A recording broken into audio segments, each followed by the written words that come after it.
지혜가 그의 집을 짓고 7기둥을 다듬고 짐승을 잡으며 포도주를 혼합하여 상을 갖추고 자기의 여종을 보내어 성중 높은 곳에서 불러 이르기를 어리석은 자는 이리로 돌이키라. 또 지혜 없는 자에게 이르기를 너는 와서 내 식물을 먹으며 내 혼합한 포도주를 마시고 어리석음을 버리고 생명을 얻으라. 명철의 길을 행하라 하느니라. 거만한 자를 징계하는 자는 도리어 능욕을 받고 악인을 책망하는 자는 도리어 흠이 잡히느니라. 거만한 자를 책망하지 말라. 그가 너를 미워할까 두려우니라. 지혜 있는 자를 책망하라. 그가 너를 사랑하리라. 지혜 있는 자에게 교훈을 더하라. 그가 더욱 지혜로워질 것이요 의로운 사람을 가르치라. 그의 학식이 더하리라. 여호와를 경외하는 것이 지혜의 근본이요 거룩하신 자를 아는 것이 명철이니라. 나 지혜로 말미암아 내 날이 많아질 것이요 내 생명의 해가 내게 더하리라. 내가 만일 지혜로우면 그 지혜가 내게 유익할 것이나 내가 만일 거만하면 너 홀로 해를 당하리라. 미련한 여인이 떠들며 어리석어서 아무것도 알지 못하고 자기 집 문에 앉으며 성읍 높은 곳에 있는 자리에 앉아서 자기 길을 바로 가는 행인들을 불러 이르되 어리석은 자는 이리로 돌이키라. 또 지혜 없는 자에게 이르기를 도둑질한 물이 달고 몰래 먹는 떡이 맛이 있다. 오직 그 어리석은 자는 죽은 자들이 거기 있는 것과 그의 객들이 스올 깊은 곳에 있는 것을 알지 못하느니라. 오늘 말씀은 잠언서 9장 지혜의 근본과 명철이라는 제목입니다. 오늘로 잠언서를 9장까지 잠시 멈추는 시간입니다. 9장까지 보았다가 내일부터는 일단 로마서를 보게 됩니다. 나중에 또다시 언제 잠언이 시작될지는 모르겠는데 또 그때 귀한 은혜로 또 만나기를 소망을 합니다. 오늘 9장 말씀 여전히 또한 지혜에 대해서 우리에게 말씀해 주시는 것을 보게 됩니다. 오늘 말씀 앞서 여러분은 어떤 잔치의 자리를 기뻐하십니까? 여러 잔치의 자리가 있을 것입니다. 어려서부터 가장 먼저 맞이하는 건 아마 생일 잔치가 아닐까 싶습니다. 어려서는 이 생일 파티의 시간을 참 그 어떤 날보다 손꼽아 기다렸던 걸로 저부터가 기억을 합니다. 생일이 가까워지면은 부모님이 또 나를 위해 어떤 선물을 준비하실까, 몰래 서프라이즈를 준비하시지 않았을까라는 기대감을 갖게 됩니다. 또 친구들이 많은 아이들은 또 친구를 또 초대해서 같이 맛있는 음식을 먹기도 하고, 어떤 가정의 경우는 이제 패밀리 레스토랑 같은 곳에 가서 함께 파티를 열고 축하해주는 장면을 보기도 하죠. 인생에 있어서 여러 모양의 잔치의 자리가 있을 것입니다. 잔치의 자리, 그 자리 자체도 중요하지만 중요한 것은 더 그 기준이, 더 기쁨의 자리, 중요한 자리 기준이 되는 것은 그 잔치의 주인공이 누군가, 누구와 함께 하는 것인가, 그것이 그 잔치의 자리가 더 빛이 나고 안 나고를 가름하는 부분이 아닌가 싶습니다. 우리가 이 땅을 살면서 가장 귀한 잔치의 자리는 바로 주님과 함께하는 그 자리가 바로 최고의 파티요 잔치 자리인 줄을 믿습니다. 네, 지난 주일날이 바로 또한 그런 자리가 아니었나 싶습니다. 네, 침례식을 통하여서 정말 너무나 기쁨을 나누는 감사의 자리가 되었습니다. 그것이 바로 하늘나라의 천국 잔치요, 하나님께서 기뻐하시는 기쁨의 자리, 주님의 임재가 성령이 함께하시는 귀한 자리이기에 우리는 가장 기쁘지 않을 수 없는 그런 순간이었지 않았나 싶습니다. 모든 것을 인도해 주시고 여기까지 함께 하신 주님의 은혜를 또한 함께 고백함에 눈물에 감격이 있는 자리였음에 감사드립니다. 앞으로도 정말로 우리 신앙생활에 있어서 주님과의 교제함으로 더 깊이 나아가는 또 우리 침례 받으신 분들 더불어 우리 교회가 되기를 소망합니다. 오늘 말씀 들어가 보면 지혜가라고 하면서 시작이 됩니다. 오늘 말씀에서 지혜를 의인화하여 표현하는 것을 보게 됩니다. 지난 8장 앞서 말씀에서도 지혜를 마치 사람인 것처럼 표현하여 지혜가 부르고 있다 라는 표현을 본 적이 있습니다. 지혜가 부르지 아니하느냐, 명철이 소리를 높이지 아니하느냐, 8장 1절에 나왔던 표현이죠. 오늘 말씀에서도 지혜가 그의 집을 짓고 7 기둥을 다듬고 라고 하며 시작이 됩니다. 지가 마치 사람과 같이 등장을 하고 있는 것을 보게 되죠. 오늘 말씀에 그의 집을 짓고 있다라고 합니다. 그의 집을 짓는데 7 기둥을 다듬어 짓고 있다라고 합니다. 지혜의 집을 짓습니다. 그런데 7 기둥이라는 것이 나오죠. 7이라는 숫자는 우리가 잘 알다시피 완전수에 해당합니다. 더 이상 완전할 것이 없는 그 아름다운 모습, 완전한 모습의 집을 짓고 있습니다. 그 집을 짓고 하는 모습이 나오는데 어떠한 모습이 나오느냐, 앞서 말한 잔치와 같은 잔치자리를 배설하는 것 같은 모습을 묘사하고 있는 것을 봅니다. 짐승을 잡고 포도주를 혼합하여 상을 갖추었습니다. 모든 잔치의 화려한 그 준비가 풍족함, 부족할 것이 없는 그런 아름다운 잔치의 자리가 배설되어 있습니다. 그것을 배설한 게 누굽니까? 준비한 게 누굽니까? 지혜라라고 말하고 있습니다.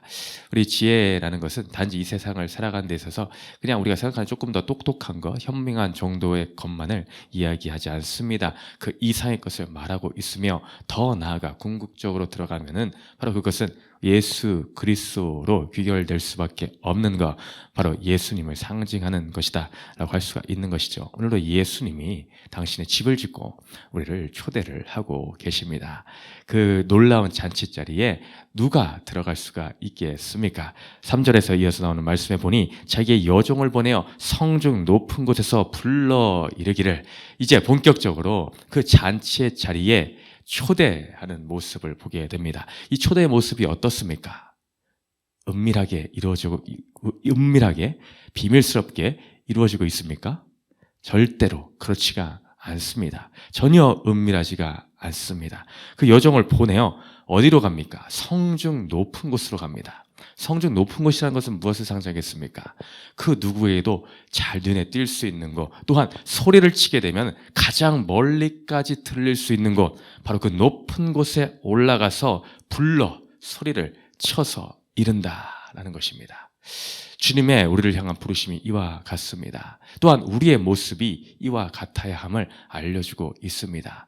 왜 이렇게 높은 곳에 불러 이른다라는 것을 굳이 이렇게 말씀을 하였을까? 아까 말씀드린 것처럼 은밀하게 이루어지지 않는다라고 하였습니다. 그럼 반대로 은밀하게 이루어지는 것은 무엇입니까? 앞서 여러 번 나왔고 또 앞으로도 나오는 그런 음녀의 속삭임입니다. 어리석은 자는 음녀의 골목으로 행한다 했습니다. 그 속삭임은 아주 은밀합니다. 죄된 것이기에 아주 비밀스럽게 이루어집니다. 반면에 주님의 이 귀한 초대의 이 순간은 너무나 공개적으로 이루어지는 것입니다. 담대하게 이루어지는 것입니다. 숨김이 없이 우리에게 들려주고 있더라라는 것입니다. 그러니 그 누구도 핑계치 못할 것이다 라는 것이죠. 그것이 성중의 높은 곳에서 불려지고 있습니다. 어떻게 부르십니까? 어리석은 자는 이리로 돌이키라, 이리로 돌이키라 라고 합니다. 여러분 한번 그림을 그려보십시오. 성중의 높은 곳에서 주님의 음성이, 우리를 향한 외침이 들립니다. 누굴 향해 들립니까? 저쪽으로 멀리 반대로 가고 있는 자들, 뒤통수를 향해서 또 외치고 있습니다. 돌이키라, 돌이키라.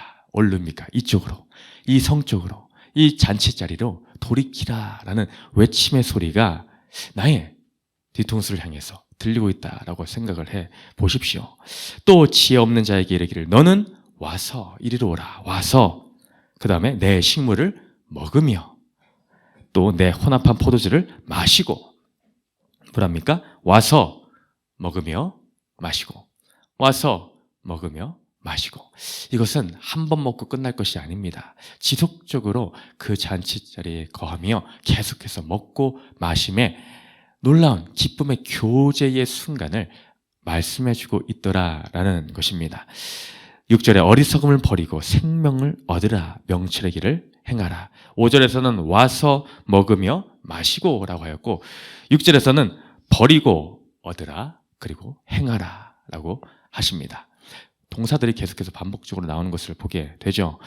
5절에서는 우리의 하나님과 주님과의 교제의 그 자리를 표현하는 것입니다. 6절에서는 너희가 행하던 그 어리석음을 이제는 버려야 되고 이제 돌이켜 무엇을 해야 되는가? 와서 이제 생명을 얻을 것이며 너희가 또한 명철의 길을 행하여야 될 것을 말씀해 주고 계십니다. 주님과 함께하는 그 자리, 그 지혜와 함께하는 자리가 이와 같다라는 것을 알려주고 있다라는 것이죠.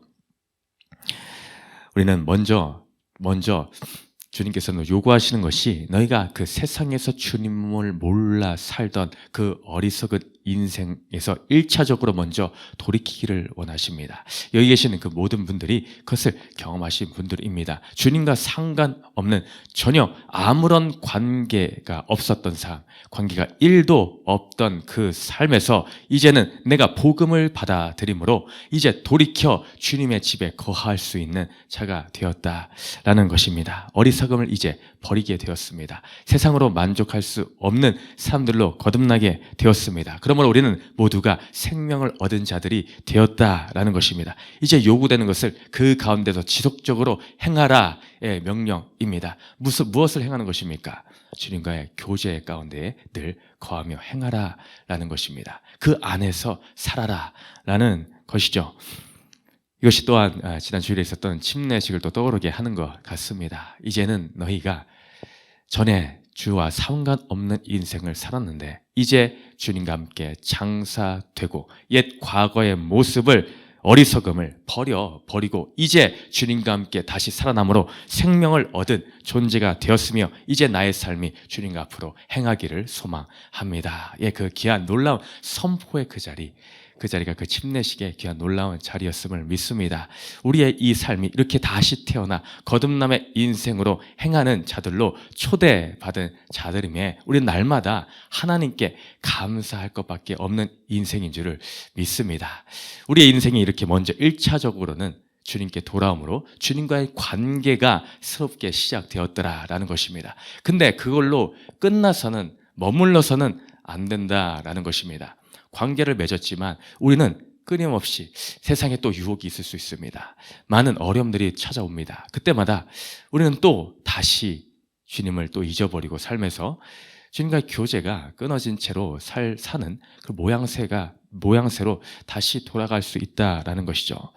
그러니 우리는 그 뒤로도 또한 중요합니다. 오늘의 이 말씀이 1차적으로는 믿지 않는 자를 향한 초대일 수 있고 2차적으로는 믿고 있는 우리지만은 매 순간순간 주님과의 교제가 끊어짐을 두려워하며 다시 또 그 교제를 회복함의 자리로 나아가야 함을 알려주고 있다는 것이죠.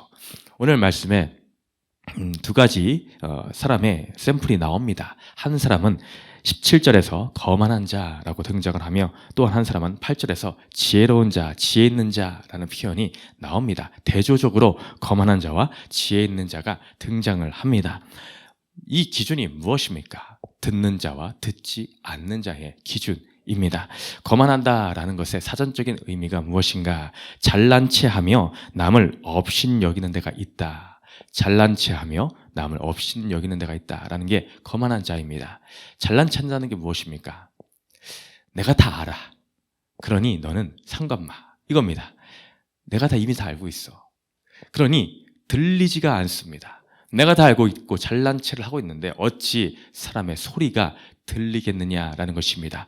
바로 그런 자는 이 초청의 이 소리가 들리지를 않으니 그것은 허공을 치는 소리가 될 수밖에 없습니다. 꽹가리가 될 수밖에 없다라는 것입니다. 복된 소리로 들리는 것이 아니라 소음으로 들리게 되고 자기가 그 무엇보다 자기 인생의 중심에 있기에 그 어떤 것도 귀를 기를 수 없는 상태입니다. 그러니 오늘 말씀에서 거만한 자에게 이렇다 저렇다 책망할 것도 없다. 그들은 듣지를 않는다라는 것입니다. 차라리 지혜 있는 자에게 그 소리를 들려주어라.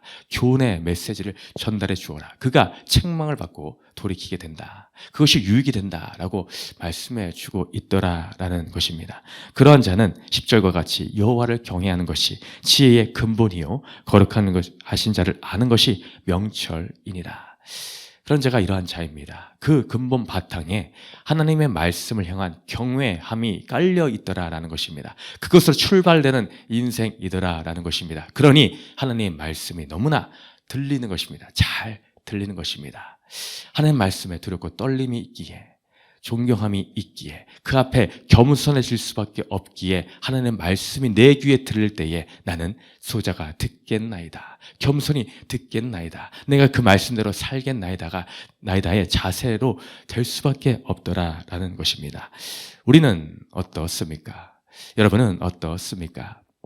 하나님의 말씀이 너무나 잘 들리고 계십니까? 아니면 그 말씀이 너무나 아프고 아파서 그 말씀이 나의 귀에서는 걸러내지고 꽹과리 같은 소음으로밖에 들리지 않고 있지는 않습니까? 어떤 자가 전하는가는 상관이 없습니다. 그것이 하나님의 말씀인가 아닌가가 중요합니다.